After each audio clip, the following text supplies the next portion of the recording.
আলাইকুম। আমি ডাক্তার নাহিদ হাসান, সবাইকে স্বাগত জানাচ্ছি।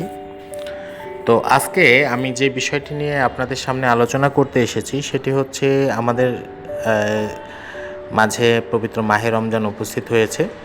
তো এই সময় আমরা যাদের হার্টের সমস্যা আছে তারা বিভিন্ন কনফিউশনে ভুগে থাকি যে আমাদের জন্য রোজা রাখা ঠিক হবে কি না, বা আমরা সেহরি বা ইফতারে কী ধরনের খাবার গ্রহণ করব। তো রোজা রাখার স্বাস্থ্য উপকারিতা কিন্তু অনেক। তো একটি গবেষণায় দেখা গেছে যে রোজায় কিন্তু আপনার যে শারীরিক যে ওজন সেটি কমাতেও কিন্তু এর রোজার ইতিবাচক ভূমিকা রয়েছে। তো ইনসুলিন প্রতিরোধী ও করোনারি ধমনী রোগ প্রতিরোধ করে কিন্তু এই রমজান। তবে হার্টের পেশেন্ট যারা আছেন তাদেরকে অবশ্যই আপনি যেই চিকিৎসকের সাথে আপনার স্বাস্থ্য বিষয়ে পরামর্শ করেন সেই চিকিৎসকের পরামর্শ নিয়ে আপনার হার্টের কন্ডিশন দেখে তারপরে আপনাকে রোজা রাখতে হবে। আপনি যদি কোনো দীর্ঘস্থায়ী অবস্থা যেমন হার্ট স্বাস্থ্য সমস্যা বা আপনার ব্লাড প্রেশার ডায়াবেটিক্সে ভোগেন তাহলে রমজানের স্বাস্থ্যের প্রতি বিশেষ গুরুত্ব আপনাকে নিতে হবে। কারণ রোজা রাখলে শরীরে কিন্তু ইলেকট্রোলাইটের ভারসাম্য কমতে শুরু করে এবং হার্টের যারা রোগী আছে তাদের অবস্থা খারাপ হতে পারে। তো এই বিষয়ে অনেক কার্ডিওলজিস্ট যারা আছেন তাদের একটি টিম বলেছেন যে যাদের হার্ট অ্যাটাক বা হার্ট সার্জারি করা হয়েছে এমন রোগীদের রোজা না রাখাই কিন্তু ভালো। এছাড়াও অনিয়ন্ত্রিত উচ্চ রক্তচাপ বা হার্টের আপনার যে রিদম যেটা আছে, হার্টের ছন্দ যেটা আছে, সেটা ব্যাধিযুক্ত রোগীদেরও রোজা রাখা উচিত নয়, কারণ তাদের কিন্তু ঘন ঘন ওষুধ খাওয়ার প্রয়োজন হতে পারে। তো রোজা রাখার ঝুঁকি এড়াতেও রমজানের হার্টের সুস্বাস্থ্য নিশ্চিত করতে হৃদরোগীদের বেশ কয়েকটি নিয়ম অনুসরণ করার পরামর্শ আমরা দিয়ে থাকি। তো সে উপদেশগুলো বা পরামর্শগুলো হচ্ছে যে অতিরিক্ত ইফতারে না খাওয়া। আপনি দুটি প্রধান হরমোন ক্ষুধা নিয়ন্ত্রণকে প্রভাবিত করে, যেমন ঘেরলিন যা ক্ষুধাকে উদ্দীপ্ত করে এবং লেপটিন যা ক্ষুধাকে আপনার দমন করে রাখে। আপনি যখন কিছুক্ষণ খান না তখন ঘেরলিনের মাত্রা বাড়তে থাকে, আর খাওয়ার পর লেপটিনের মাত্রা আপনার শরীরকে বলে থাকে যে আপনার খাবারটা মোটামুটি পূর্ণ হয়ে গেছে।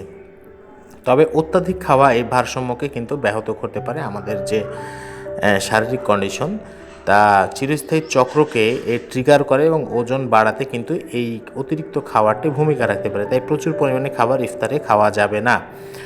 আপনাকে অবশ্যই তরলের ব্যালেন্সটি রাখতে হবে, অর্থাৎ প্রচুর পরিমাণে আপনাকে পানি খেতে হবে, এর সাথে ডাবের জল অর্থাৎ ডাবের পানি, স্যালাইন পানি যদি প্রয়োজন হয়। উচ্চ রক্তচাপ রোগীরা একটু সাবধানে খাবেন স্যালাইন পানি, যেহেতু স্যালাইনে লবণ থাকে, তো লবণ অনেক সময় আমাদের উচ্চ রক্তচাপকে বাড়িয়ে তোলে। তো আপনি পানিটার দিকে বেশি নজর দেবেন। হাইড্রেট রাখার জন্য আপনাকে কমপক্ষে 4 গ্লাস পানি পান করার পরামর্শ আপনাকে আমরা দিব আর কি। তো রোগীদের সকালের পরিবর্তে সন্ধ্যায় প্রস্রাবের ওষুধ যেগুলো আছে সেগুলো খাওয়া উচিত, যাতে আপনার সঠিক হাইড্রেশনটি বজায় থাকে। এছাড়া আমরা বলে থাকি ক্যাফেইন এড়িয়ে চলতে, যেমন কফি, চা, সফট ড্রিঙ্কস, কোল্ড ড্রিঙ্কস, এই জিনিসগুলো কিন্তু আপনাকে অবশ্যই এড়িয়ে চলতে হবে।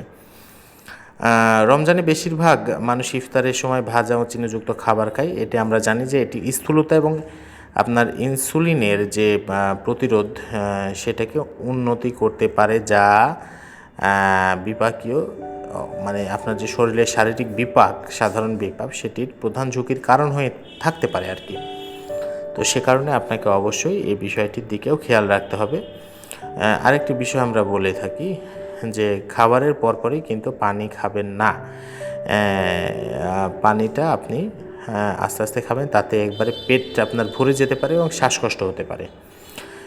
এবং আরেকটি সর্বশেষে যেটি আমরা বলতে পারি যে আপনাকে শারীরিকভাবে সক্রিয় থাকতে হবে, অর্থাৎ আপনি ইফতার করলেন বা সেহরি করলেন, সঙ্গে সঙ্গে বিছানায় যে শুয়ে পড়লেন, এই বিষয়টি কিন্তু আপনাকে পরিহার করতে হবে।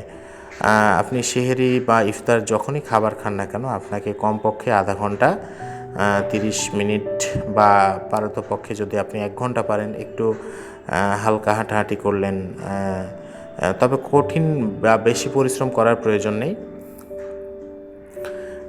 তো তবে এই কাজগুলো আপনি যদি করেন তাহলে আপনি সুস্থ থাকতে পারবেন এবং সর্বশেষে আমি যে ব্যাপারটি বলবো যে আমরা অনেক সময় সেহরিতে যেহেতু আমাদের ওঠার অভ্যাসটা সেভাবে প্রথম দিকে তৈরি হতে বেশ সময় লাগে, তো সে কারণেই আপনারা অতি দ্রুত যদি ঘুমিয়ে পড়েন, অর্থাৎ আপনার ঘুমটা যদি পর্যাপ্ত পরিমাণে হয়, তাহলে এই উচ্চ রক্তচাপ হার্টের সমস্যা থেকে কিন্তু সহজে আমরা নিষ্কৃতি পেতে পারি।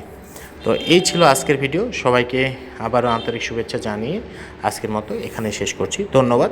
সবাই ভালো থাকবেন। সবাইকে পবিত্র মাহে রমজানের শুভেচ্ছা রইল। আল্লাহ হাফিজ।